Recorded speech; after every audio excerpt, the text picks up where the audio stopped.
AI universe, our role in it. We'll have a ChatGPT demonstration, and then we'll bring everything together, thinking of what our responsibility as a higher education institution is, and how the human intelligence and artificial intelligence can work together. As I said, we are a whole bunch of us presenting together. So I thought I would first quickly introduce each speaker before it's their turn, and I think that would work best. This session is recorded. Thank you, Magriet, for doing that, and we will share it on the DLTE's website as soon as we have reworked it, and as soon as it's ready, we will place it there. So it would be available for those who can't be here this afternoon. So firstly, the first person talking this afternoon would be Magriet de Villiers. She is currently working at the Center for Learning Technology, and we are very excited to hear what she's going to tell us about AI and the AI universe we're currently living in. So Magriet, over to you. Thanks so much, Dalene. Just quickly, so that you can all see, I am not a bot. This is a joke that's been going around since COVID, but yeah, here we are again. So colleagues, thank you so much for being here. It's lovely also to see so many of you here. I would just like to give us a quick reintroduction, kind of refocusing where we are and how we fit into the AI universe. So colleagues, there are a lot of tools out there. It's an ever-growing, very vast space. I'm just going to switch off my camera for bandwidth. There we go. So this is an example just to show you, if you want to just go and delve a bit into what is available out there in the AI universe, you're welcome to go to this URL, the Future Tools app, which is a space that curates all available AI tools. And you will see that they have access to approximately 1,372 tools. And these are only the tools that they have curated so far. So it's by no means definitive. Some of these tools we've never used, and I don't know whether I would ever use them in my professional or personal life. And some of these we use on a daily basis without even thinking twice. And you'll see here on the left-hand side are some of these things that our group of 3-4 people have been using for quite some time and using very effectively. So why are there so many tools? What is the impetus for AI and this AI universe? Thank you, Dalene. So the impetus lies in the fact that, Dalene, if you would please move over the slide, that would be great. Thank you. So the impetus of our AI universe and what we as humans do best is that we solve problems. That is what we do. We try to make our lives easier. And throughout history, we have sought to invent such problem-solving tools. So you needed to move something and it's too heavy to carry. Well, great, no problem. We have the wheel. You need to be somewhere fast and reliable. No problem, we can't teleport yet, but what we can do is we can create steam engines and later on the airplane. So these are all tools that came out of necessity. And the printing press, which is something I've been thinking of quite a lot, and you'll see here that I did a quick Bing chat. That is one of the ChatGPT equivalent tools now available. Go and check it out. I actually quite enjoy this one more. It can give you some sources as well, which I analyzed. But things like the printing press, for instance, which has been in use in China for many centuries, but was only really mechanized in the 1400s, democratized books, it democratized knowledge to an absolutely staggering degree. And it was really to the chagrin of political and knowledge leaders. And more recent inventions and adventures, such as electricity, female contraception, antibiotics, to name but a few, we have really become accustomed to. But they had similar receptions at their time: fear, apprehension. So I'm not saying this in any way to trivialize the absolute enormity of AI and the current tools, such as ChatGPT. I mean, the Luddites in the 1800s were absolutely rightly scared that machine-based weaving tools would put them out of business, because it did. However, if we look at the AI tools that we have now in our universe as part of the larger story of human knowledge and human growth, we can aim to gain a little bit of perspective on AI's role and its place in the world we are in now. And I hope this helps to serve to remind us that we need to engage with the tools of AI, as with any other tools and inventions that we've created, with a vigilant and a critical mindset. We need to ask, what are these tools? What do we want to do with them? And what do we do as humans that we can do better? And that is why when we look at the world of artificial intelligence and AI and big data, asking the question, what does it do? What is it for? We know that it's been with us for a while now. However, we've not necessarily been acutely aware of it in our daily lives. But it's been ongoing since the 1950s. I think a lot of us know the name Alan Turing, because AI was envisioned as a tool to solve modern problems, and it solved as an extension of human capability. But computers were not as sophisticated back then, but as it grew and it boomed in the 1970s onwards, it became more of a reality. So more complex tasks could be attempted. And so today we have access to so many of these artificial intelligence branches in our daily lives. So of this that you're seeing here, chatbots on your banking app, search engines that we've become so accustomed to, text predictions like on WhatsApp, have really crept into our world, and we haven't really given much of a second thought about it, because it was easy to see how these could contribute in this larger AI universe to our general human well-being, and we embraced it with gusto. But other tools, such as more the top end, which is the machine learning branch of artificial intelligence, which have also been in development for many years, natural language processing, which is where GPT comes in, they have become more difficult for us to embrace because they seem to us a very foreign language, and they seem to encroach on our unique humanness. And it is therefore absolutely understandable that it creates a sense of uncertainty. I want to move away from the word fear, but it does create a sense of uncertainty for us. So what do we as humans do best? We therefore adapt, and we are in our essences critical thinkers. So we rightfully adapt our worlds and the tools that we use within them to ensure that these tools, are conducive to solving the problems we wish to solve. So such an example now of how we are adaptable and critical thinkers is the fact that there's been a major movement where Future of Life Institute, undersigned by people like Elon Musk, and so many others, you can go and check it out there at the URL, have asked that these giant AI experiments be paused, not stopped, not retracted, but paused. Why? Because as adaptable and critical thinkers, we just need some time as a society to adapt and to critically evaluate and organize what these tools are, how we are going to use them, how we do not want to use them as humanity.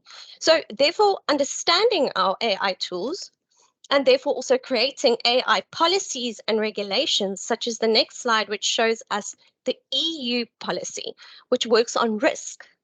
And you categorize that according to what risk does it pose to humanity. We need to work with these guidelines. We need to ask these questions, not because we are hoping to push our heads in the sand and make all of this go away, but because we realize that these guidelines and regulations are really important for us to successfully use these tools to our advantage and solve the problems that we are aiming to solve. Because in the end, we are accountable. So we need to stay vigilant, we need to stay informed, because we are accountable for how these tools are used.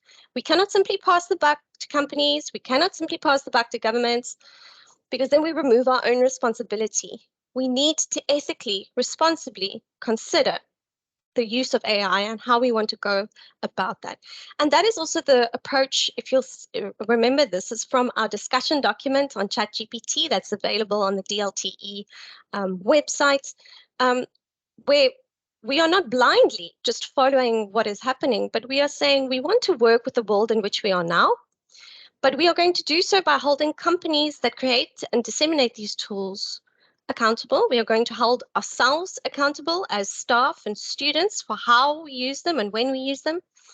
And we want to be accountable as a university. We want to be vigilant and informed of what we are using, why we are using it. And that is also where our role comes in as DLTE.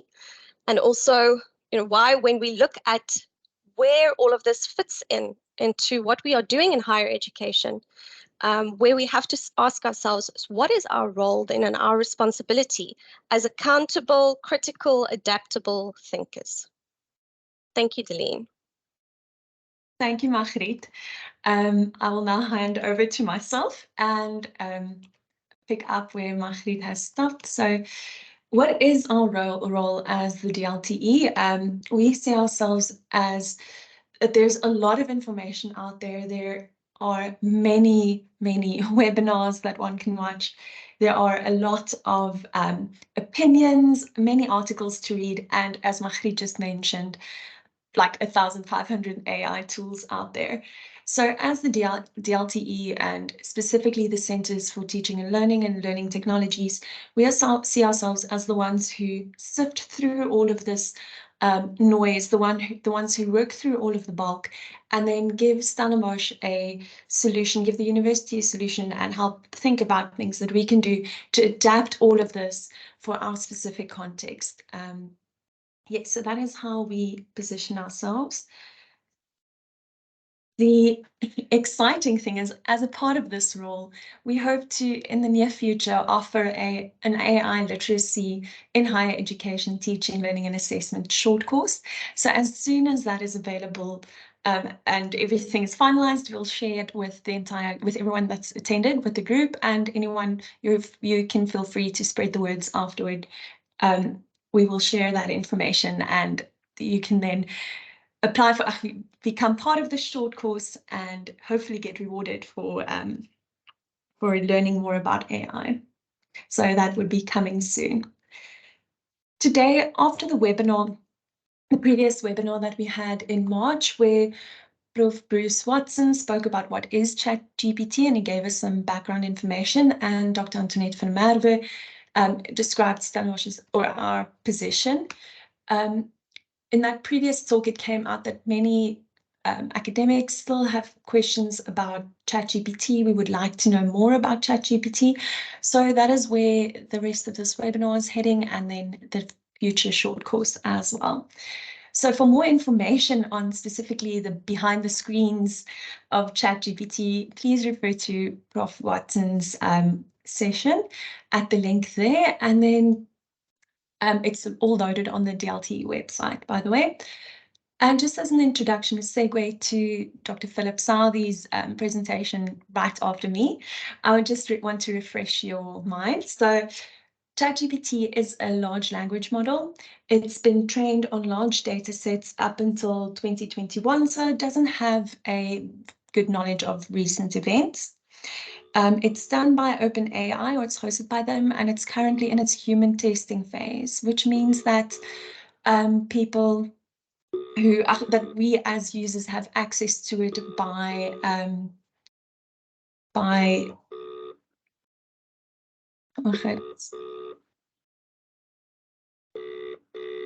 Magriet, can you just check and silence that, please? Thank you. All right.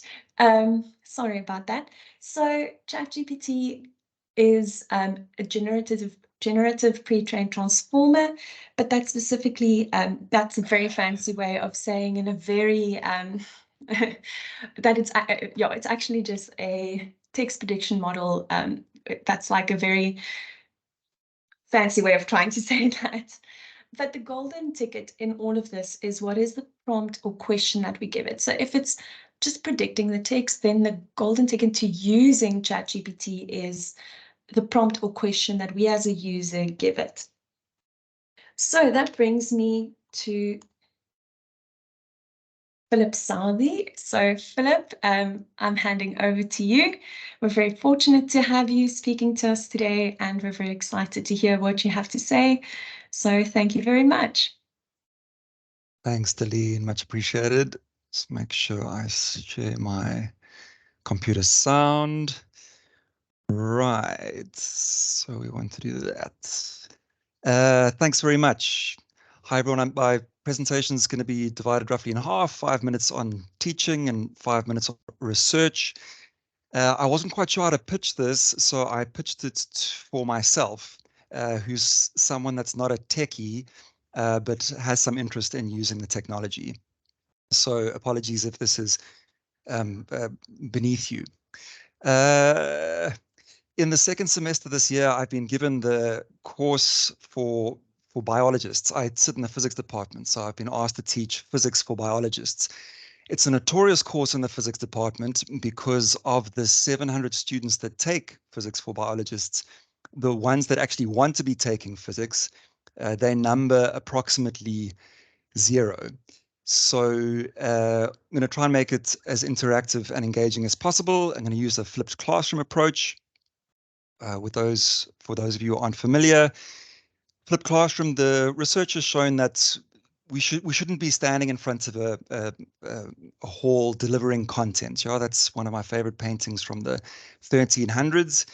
So arguably, since the advent of the printing press, what we should have been doing is allowing for content delivery at home, and then what we do in class is we have discussion and interaction. So this is just a quick pitch for the flipped classroom approach.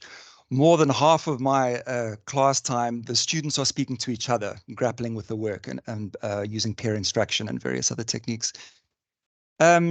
So one of the problems with this is if I say to my 700 students, okay, guys, we're going to be discussing this 12-minute video in class tomorrow. Please watch the video tonight. So how many of those students do you think will watch the video? Exactly. So I wanted a low stake way of ensuring that students would watch the video. So this is one of the videos. I've got some of my own videos, but this is one of them I'm going to use. There will be a quiz after this, so please pay attention. It's a Khan Academy video. I'll play you a minute's worth of it. What's a capacitor? Well, this is a capacitor. Okay, but what's inside of this? Inside of this capacitor is the same thing that's inside basically all capacitors. Two pieces of conducting material like metal that are separated from each other. These pieces of paper are put in here to make sure that the two metal pieces don't touch. Okay, so you can see it's a really lovely visual, practical application of capacitors, which I'm going to tie over to neurons, actually, which will be quite exciting. But if hopefully you're seeing my screen, these three little dots over here, if I click on them and I say show transcript, what I get is the transcript of this video. So every word that was said in the video comes up here. I'm going to highlight that entire transcript. I'm going to copy that and I'm going to go into ChatGPT and I'm going to say, I always find myself being polite. Please generate 5 multiple choice questions for the following transcripts. And then I'll just paste it there. Voila, and off it goes. What is a capacitor made of? A, 2 pieces of metal that are connected, 2 pieces of metal that are not connected, 2 pieces of paper that are connected, 2 pieces of paper that are not connected.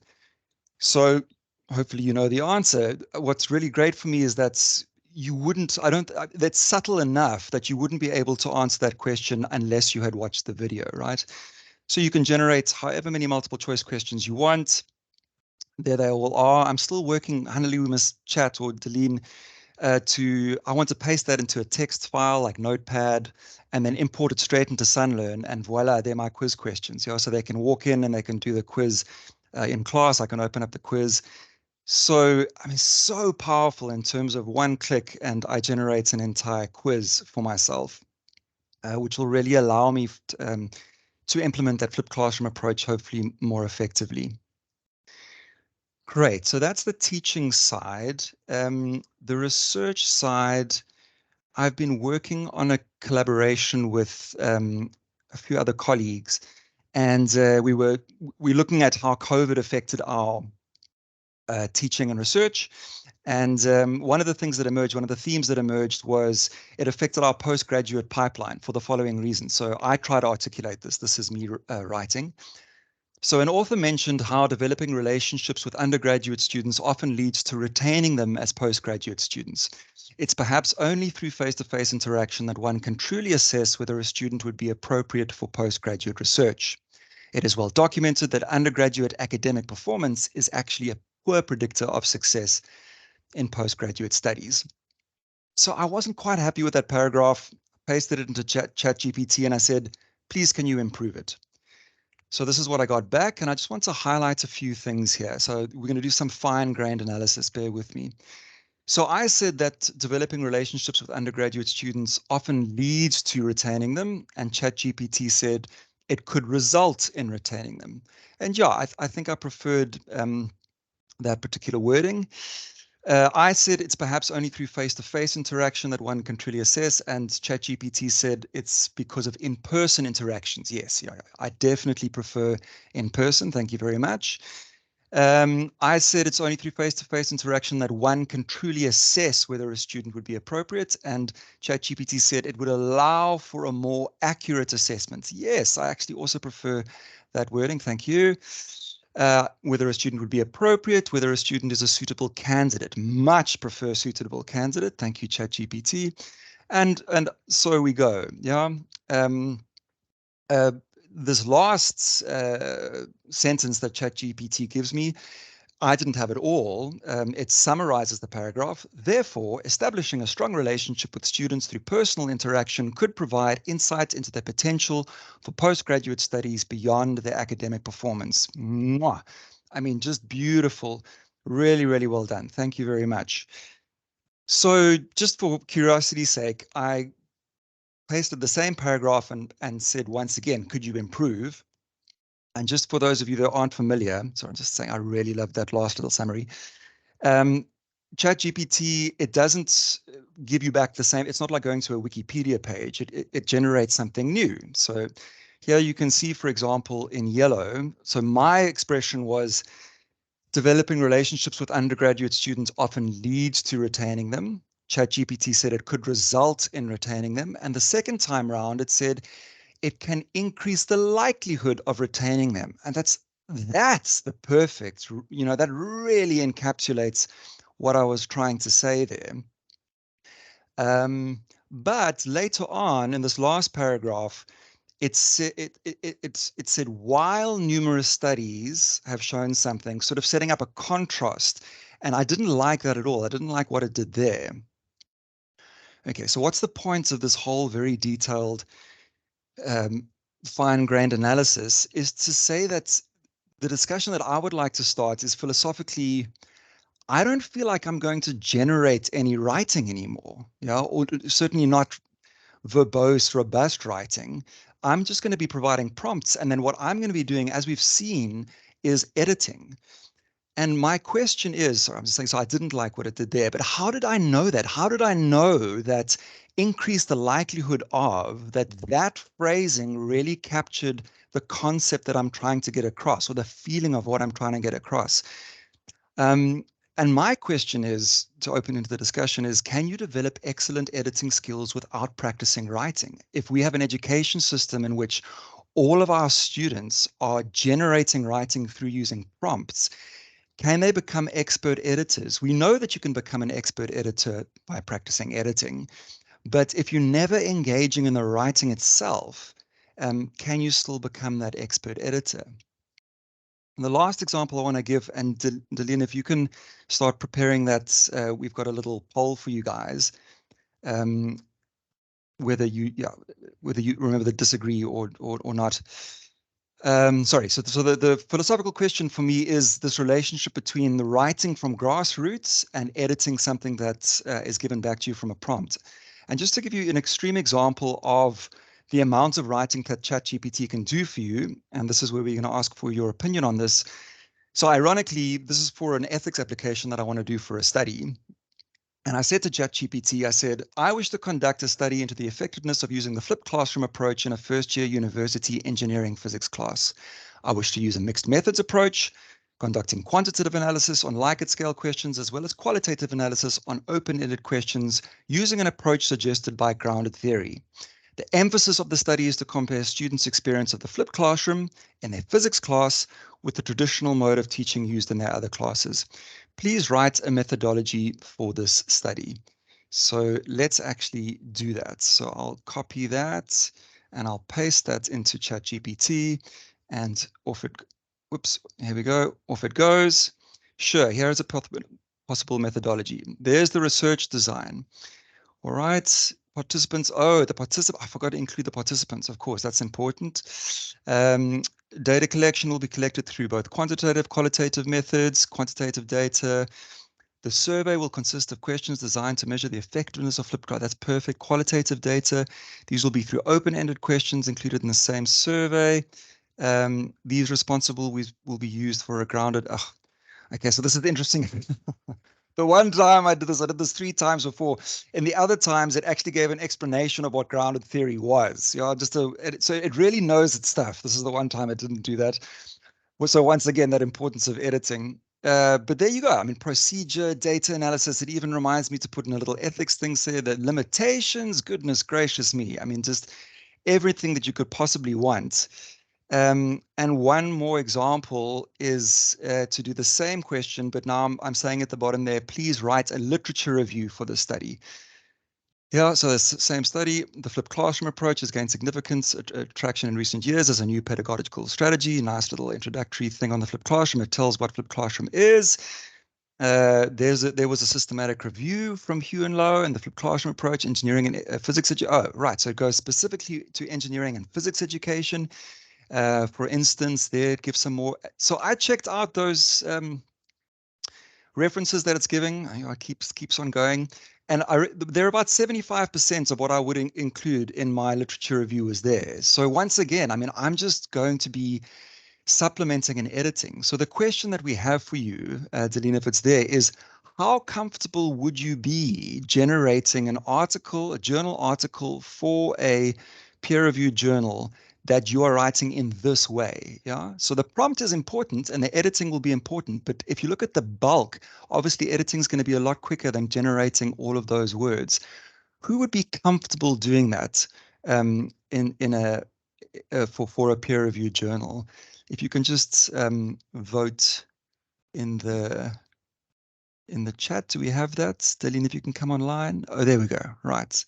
Yes, So, it's there. It's just formulated slightly differently. Okay, so, thanks, Dalene. Cool. The prompts are, what do you think? Yes, I agree. Still on the fence, or no, not for me. So thanks. So if you can just vote whether you're totally on board with writing a paper in that form, generate just prompting ChatGPT and then editing, or whether you're not comfortable with that, or whether you're on the fence. Just very interested to see where you guys are at. Thanks very much.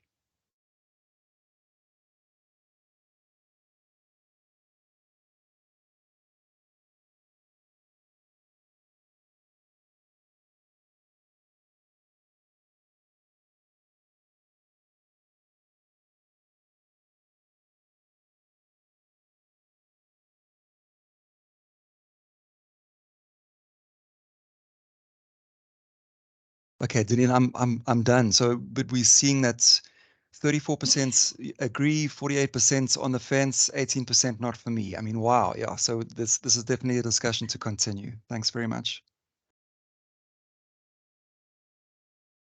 Thank you very much, Phil. Yes, it seems like we will have to continue with this conversation. Let me just share quickly here. All right, I'll be handing over to Hanlie Ardendorf now. She's our colleague at the CTL, and she will be specifically talking or bringing all of this together. So Hanlie, over to you. Hi, thank you, Dalene, and good afternoon to everybody here. I am not a bot, but I'm not going to show you a video to show you that, because evidenced in the fact that I'm not a bot, I came to work without my laptop charger, so it's plugged into a cell phone charger. It has been sitting at 7%, which I hope will last for the 5 minutes that I'm meant to speak. So Phil, thank you for that. I couldn't have asked for a better setup for what I want to say. I want to just briefly, in a few slides, focus on where to from here. So if we now ask, so what is our responsibility? We've seen the things it can do. We've seen the cautions out there. We've heard what Magriet said. Where does this take us as higher education? Yes, thank you, Dalene. You can move forward.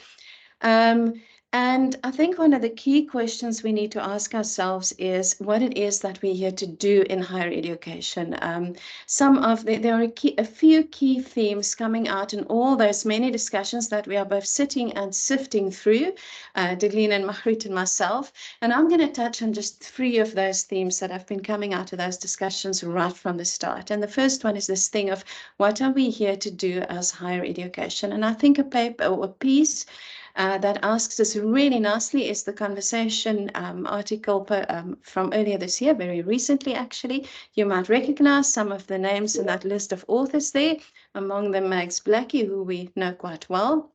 And they argue that if we see our purpose as just providing students with information which they provide back to us through all sorts of standardized tests, etc., then for sure ChatGPT is a threat to what we are doing, and we should see it as a threat. But if we see our role in higher education as giving students an opportunity to foster a transformative relationship with a body of knowledge, powerful knowledge is what we often call it in higher education. And in that process, seeing that body of knowledge, whatever your field is, and their position in the world differently, then it opens up a whole new set of questions. So what would our students of the future then require, and what should we be focusing on as higher education? What is it that will distinguish us from all the other knowledge providers, all the spaces where students can get knowledge, besides that certified test that gives you a piece of paper of some kind? And what is it that we'll do better? And one of the key themes that's been coming out everywhere is this thing of relationships, or giving students access to networks that we are better or are in a better position to create at university. So I have, right from the beginning, people have been saying, it's relationships and building relationships, but I've heard people like Michael Rose speaking, who has said that ChatGPT can actually emulate a relationship quite well. And to me, some of that's coming out in the chat here, and in full saying, we say thanks, and we say please, and we say well done, even sometimes to it. Lovely answer, those kinds of things. But I think the relationships with our students and the networks that we can create, that they can take with them, even when they leave the university, they've become part of some form of network. And this is not really a new topic. It's been all around. I have a screenshot there from a piece in Faculty Focus from 2021, Teaching with Care, Why Community is at the Heart of Successful Pedagogy, and I've got a quote from that piece on the screen as well. But this has been captured in ideas such as pedagogies of care, which has relationship as one of the central themes, and also humanizing pedagogy, which is an approach that was developed towards social justice, but with the aim at looking at our digital spaces and how we can humanize that and foster these kinds of relationships that McKenna and Blackie et al. Are speaking about in the conversation piece. In addition to that, and I think this has come out, well, maybe just if I can hold here for a moment, I want to share with you an example that Phil shared with us yesterday from a colleague in the Maths department, Dr. Karen Hull. She is quite a transformative teacher, and Karen's an excellent teacher who has often been rewarded by students or chosen by students as one of the inspirational teachers. But because of the way that she likes teaching, of which relationship is a big part, she didn't like the online space we were teaching in 2020 and 2021 when we were all forced to do it. And she says that it was really one of the times that she enjoyed the teaching the least. But in that discomfort in that space, she shared quite a bit of, or allowed students to see her humanity and her vulnerability in that space. And in that year, she got nominated twice, I think, if I'm correct, Phil, by students as the inspirational teacher. I think the first year achievement awards, where our top students have the opportunity to nominate us, and it came through in many other ways as well.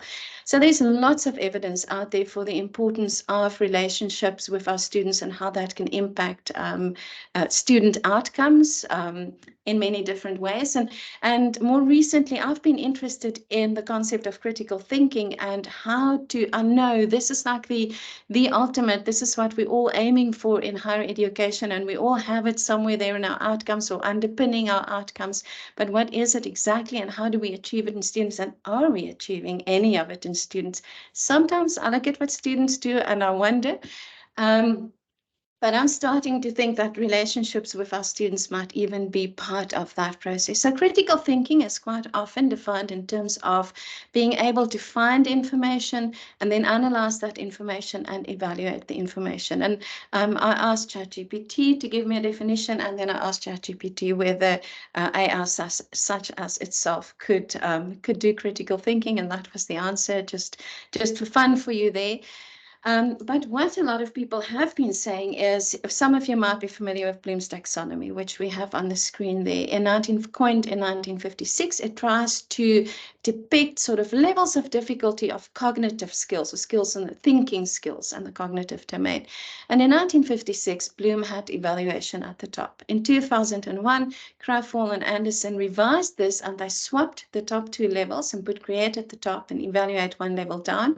And they changed the words there to verbs: create, evaluate, etc. Since the beginning of 2023, with the ease of access to generative AI, such as ChatGPT and many others, quite a few people have been asking whether we shouldn't return to the 1956 version of Bloom, because we now have AI that can create. It's not necessarily perfect or amazing or even creative creations, but it can create. What it can't do so well at this point in time is evaluate. So key then for us to think about how we are going to help our students learn those skills. And I think Phil's presentation, the second part of it, looking at what you really did there, Phil, was evaluate that output that ChatGPT gave you, and you learned through that experience of looking at what you had, what ChatGPT gave, and even the second version. Isn't that a way in which we, or at least let me put it this way, I think that's just one way in which we can employ these kinds of tools, and we'll delve deeper into those in future sessions with our students to help them learn similar skills. And then lastly, I think another key skill, and this is also not new, that what I have on the screen is a screenshot from 2020 on AI literacy. That one might be focusing more on the very technical AI literacy, but more recently, quite a few places coming up with speaking about the importance of giving our students AI literacies in the way that it's defined there on the screen in that quote by Georgia Tech. As AI literacy as a set of competencies that will enable them to really do critical thinking in the context of applying AI in their everyday lives and in their academic lives. All right, so then one of the most profound quotes, and this is just 3 slides of quotes I'm going to end off with, is this one, previous one, please, Dalene, by, let's stop there then for a moment. Okay, so let's take this one first. This is from the book, quite an interesting one. I don't know how many of you know about Impromptu, published 2023, open access ebook, co-authored by GPT-4. Yes, you see correctly there at the bottom of the screen, and Reid Hoffman, who is the founder of LinkedIn and ex-board member of OpenAI, who developed GPT-4 and its predecessors. And I'm going to give you a moment just to read the quote on the screen there.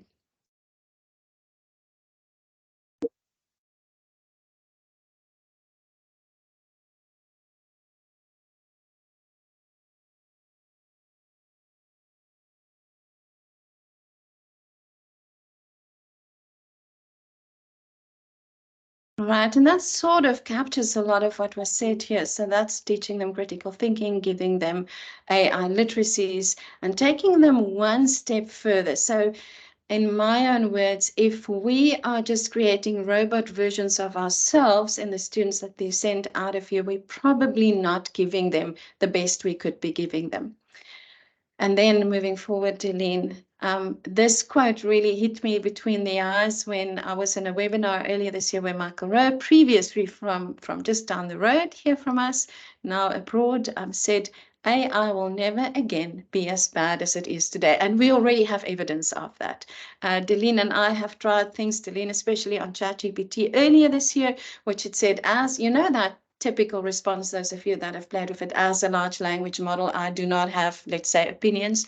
Well, try it again a few months later and it might give you a different answer.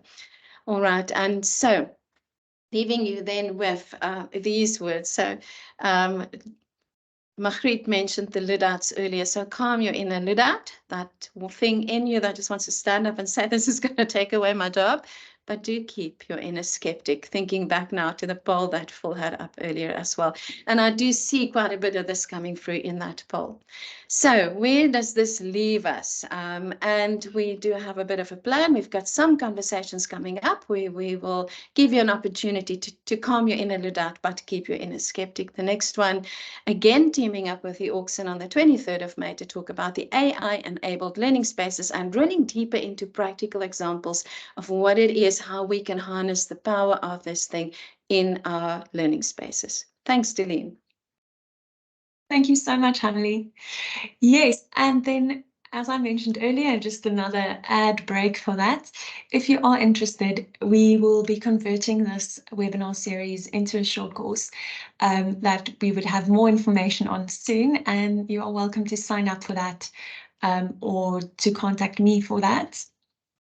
But the ad will be sent out to everyone who would be interested and would be posted on the DLTE website.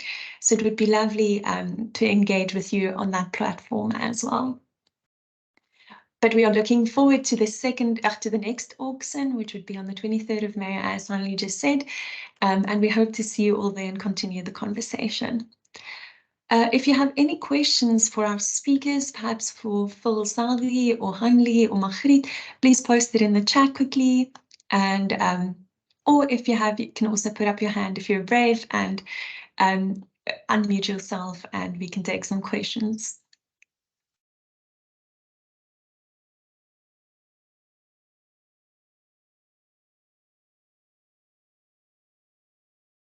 Magriet. Hi, Dalene. I actually have a question for some of the attendees in the group. Is there any of you who have played around with ChatGPT, either for personal use or for educational use, or any of the other, like if you've got access to Google Bard or Bing? Would you like to share that with us as well here, if you are open to sharing that? It would be lovely to also hear your experiences. That's a great idea. Switch on your mics if you are, I like the word brave. Yes, please. I just want to reiterate that we play with it in the context that we're familiar with, but there's so many fields at university where we have no idea of what it is that it might be able to do. So it'd be great to hear from all of you. Sharon, we see your hand up. Maybe you want to share. Yes, I think I was the one that wasn't as calm. So I teach academic literacy for the EDPs, and I have incorporated ChatGPT, but I went on a mission with my students as well. And we have to write an essay, but we've changed it into the whole term, into the reflection and evaluation of the responses and peer review. So it's quite a messy situation in the class, but we're writing our essays in 6 weeks. And we're also using ChatGPT as an evaluator. And the paper at the end of this term is going to be on assessing a ChatGPT generated essay, so that it introduces them that I'm a bot and this is how I work, and I just predict the next word. And then we literally we did the art of persuasion for 1 term, so taught them logical thinking, and they have to then apply what they've learned in the 6 weeks in that paper. So I'm using the paper basically just as an assessment as learning, so that they even learn further and learn how to critique what ChatGPT is giving them. But yeah, it's a challenge. And I still, I'm not sure if the students are ready for that, but I just have trust in them that they will be. Yeah, took the big plunge. I love that you're using like a more process-oriented approach and having them engage with it. And then what Hanlie said earlier, moving Bloom's evaluate to the top, back to the top actually again by evaluating the responses and seeing what they think of it and how they engage with it. So that's such a good idea. Thanks for sharing, Sharon. I also saw, yes, Rhoda Malgas, would you like to tell us? Share with us So also. I teach on wild harvesting of terrestrial species, and the course where the students used to learn the basic community ecology that underlies population dynamics has fallen away. So I needed a very quick explanation of what population dynamics are and how they work, so that I could apply it for sustainable harvesting. And so I just did a quick thing before my lecture, found the answer and put it in the slide notes bit for the one slide, and then told my students that I'd used it.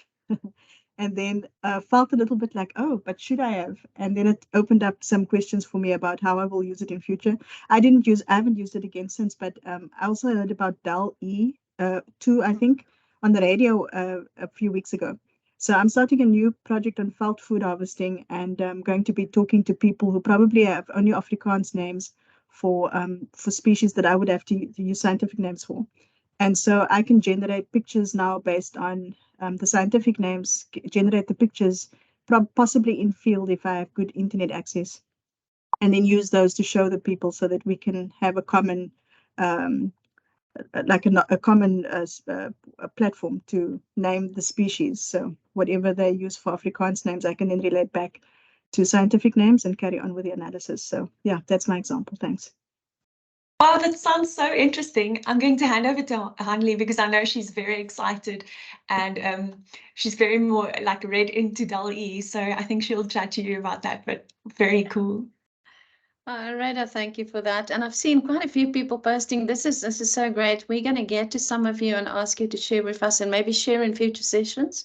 When we talk about these specific things, what you've done, you touched on quite a few things in the chat that I'm possibly not going to stay up to date with it. So Magriet and Dalene, you can also have an eye on the chat there. But just quickly, I think an overarching theme that's coming through here for me, and this was my own learning as well, and Phil touched on that as well, is you need some knowledge before this is going to be useful. Besides knowing how to write prompts, and there's a field. They are going to be, they're already talking about prompt engineering. There's a whole field there, even just ChatGPT, how to get better responses out through prompts. And I've seen it when I've spent more time and I have sort of made it clearer what it was that I'm looking at, then I get better results out of that. But I learned the importance of understanding the thing that you are using AI for, not just what the AI can do, but the field itself, actually through the image generator. So I've played with Dalene until I've used up all my credits. Then I played with Midjourney, which is a bit more of a steeper learning curve because you've got to do that on Discord, which I've never used before until I used up all that credits. Then I went over to Stable Diffusion, which is even a bigger learning curve. So I found an online platform that uses that. And the thing I learned from all of that is if you don't know something about design, if you don't at least know art styles from one another, then it's very hard to tell it what you want. And it's hard to get beautiful things out. But if you know what it is, and you've got some knowledge of the field, then you can create amazing things through these tools. The other thing that's come out here is that whole thing of ethics. I see someone posted in the chat that some journals are starting to put out guidelines in terms of using these, and indeed they have. Quite a few publishing houses have come up with guidelines. Most of those which I have seen sort of center around two things. The first is whether you can have GPT or ChatGPT as a co-author or not. There are already publications besides Impromptu that lists it as a co-author. I know, for instance, that Science has said, I think all of Taylor Francis has said, no, it can't be a co-author. And if you have used it, you have to declare that you used it and how you used it. And they even tell you where in the paper you most likely should declare that. And I think it's just good practice. I use it a lot now, but it's good practice for most of us to declare the use. We've seen, I forgot, one at the university where they had a mass shooting earlier this year in the United States get in trouble because they used ChatGPT to draft their response message to students and didn't declare that they had used it initially. So very interesting questions, and we'll touch on these. We will touch on the research one on the topic on using it in research. We'll touch on the ethics one, and we will touch on, and really want to bring some of you in the conversation on those, on how you're using it. I mean, your classroom examples like Rhoda sharing, like Sharon is sharing, and other people in the chat are sharing. I saw someone sharing there that you are a tutor.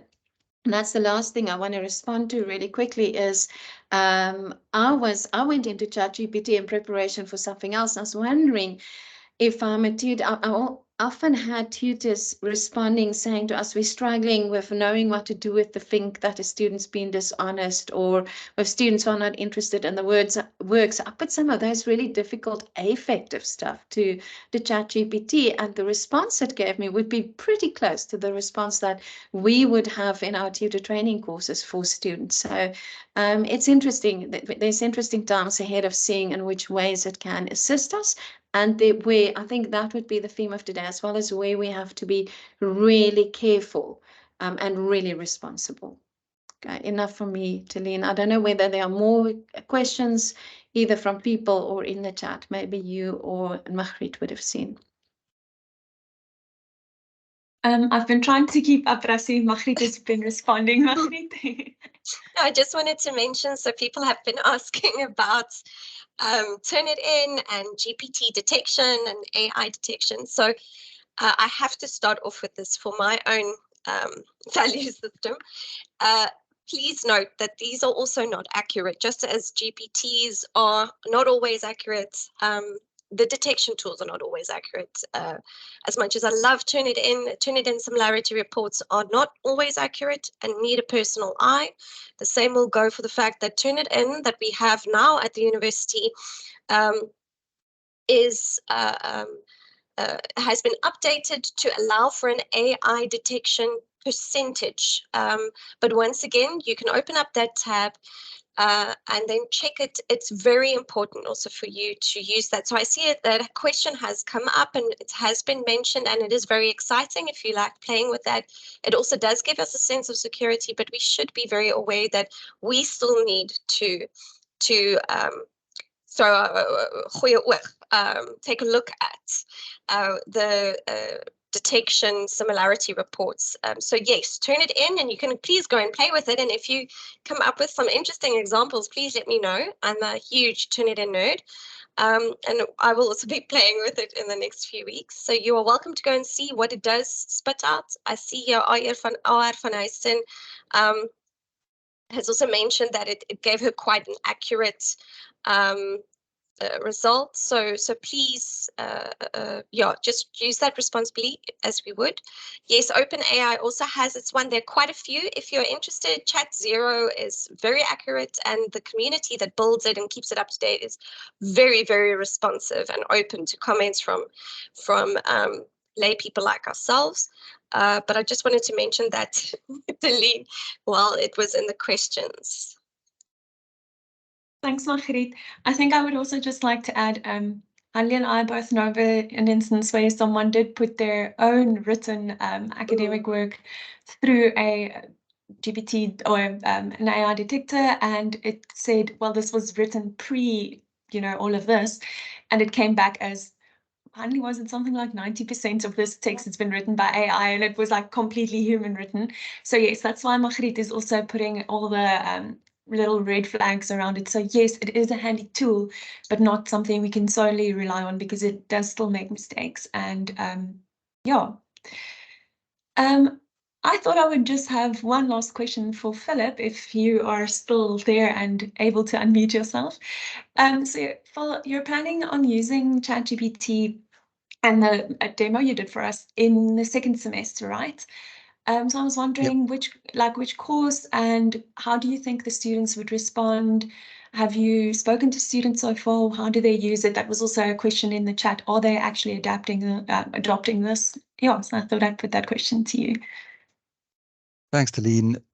No, so the ChatGPT for the teaching purposes is very much back office. So it'll be used to generating the quizzes, which I'll use almost daily in class. But the students themselves won't be using it. Yeah. Okay, so you're approaching that differently than everyone else, yes. Or the other example given. Awesome, thank you. Are there any other questions?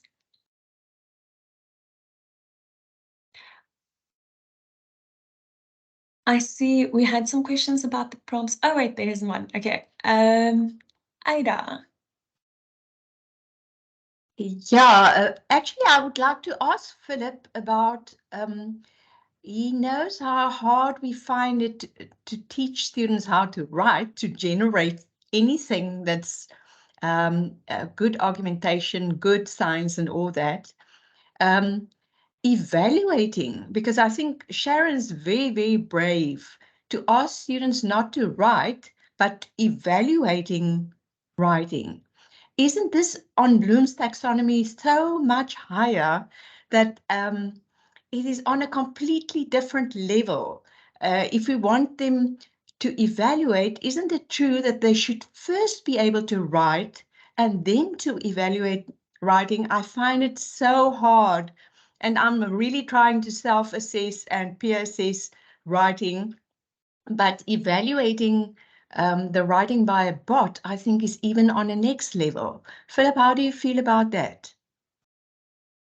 Adeline, thanks so much for the question, because yeah, for me, this is, what does society look like in 20 years? You know, they say that our generation, we have much more finger dexterity because we're using keyboards, and then Gen Z have far more thumb dexterity because they're using smartphones, etc. Like what's going to happen cognitively to the new generation of people that might never have to write anything? So that's why I had that diagram there. We speak about evaluating as a skill, but it's not one thing, you know, we sort of isolate it, evaluate, but yeah, like what's the relationship between evaluating and generating? Can you have the one without the other? I don't know. I have no idea. I don't know if anyone really does. And that's the big philosophical question for me. If students don't have to produce writing, how do we develop skills that will allow them to edit well? Can you do that without making them write at all? I have no idea. Thanks. Yeah, that is to be seen. Deborah Blaine.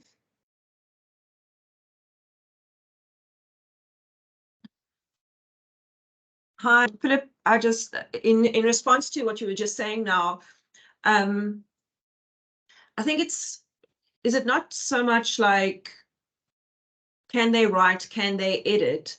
It's being able to express your thoughts in a logical manner. So whether that's written or spoken or however it is, that's kind of what we're trying to develop in university students. So so from like you were saying, from a more philosophical point of view, I truly think that this ChatGPT is forcing us to become more purist in how we are assessing students, because we've become lazy. Well, it's not fair to say lazy, but with all the things that we've been doing, you know, getting people to write something that's an easy way of assessing. So I'm not saying we shouldn't get them to write, but I think we do have to come back to the kind of fundamentals of why do you ask a student to do a presentation? Why do you ask them to write a paper? And so on. It's not just so that you've got something to mark. You're developing the ability to express your thoughts in a logical manner and communicate. And that's what we are assessing. So I'm not really sure. There's no question there. It's just, yeah, I think it's just that this, you know, should they be able to write? I don't think they should be able to write. They should be able to express themselves in a way that explains what's going on in their head. Yes, But, Phil, yeah, but what do you want to say? Yeah, so this is why. So my conceptual background philosophically is very much language philosophy, like Wittgenstein, and I feel like we're going to start running in circles because we're going to start use synonyms like, instead of editing, we're speaking about expressing thoughts, or instead of expressing thought, we're speaking about evaluation, or I don't know. I feel like these words are all pointing toward this really fundamental thing, which is something like, what is it to think? You know, because how can you separate thinking from expressing your thoughts? You know, and what is the role of writing in that whole fruit salad? How important is it? Yeah. But I definitely think you can separate thinking from expressing yourself well, because we see No, that no, every no. day. Yeah. Don't you just love it? So and Ilse's Annelie, yes. Sorry, I just want to say it just takes us well to the point that McKenna and Blackie and them are making in the conversation paper, which is that we need to go back and ask ourselves what it is that we are doing as higher education institutions. And it's not so easy to answer, as we've just seen. So it's wonderfully interesting times for us to calm that inner Luddite, but keep the inner skeptic. And I see Ilse's also thrown a spanner in the works from the side, saying then the speech-to-text technology also comes into the mix, and how can that assist the process? Some people find it much easier thinking out loud than typing or writing. Is this a tool that can help students learning how to express themselves? So we'll definitely need to continue this conversation on the 23rd of May. And I look forward to seeing everyone there again and continuing all of our important discussions. I think Sim will be back then, and I'll take a back seat then. Thank you very much for your time. We really appreciate it. Thank you to Phil, Hanlie, Magriet, everyone. It was great having you. Thank you for everyone wat bygewoon het, that attended. There we go. And we'll see you over lunchtime on the 23rd of May. Thank you Thanks, so Dalene. much. Thanks, Dalene. Thanks, Philip. Thanks, Hanlie. Thanks all. Bye. Arrivederci.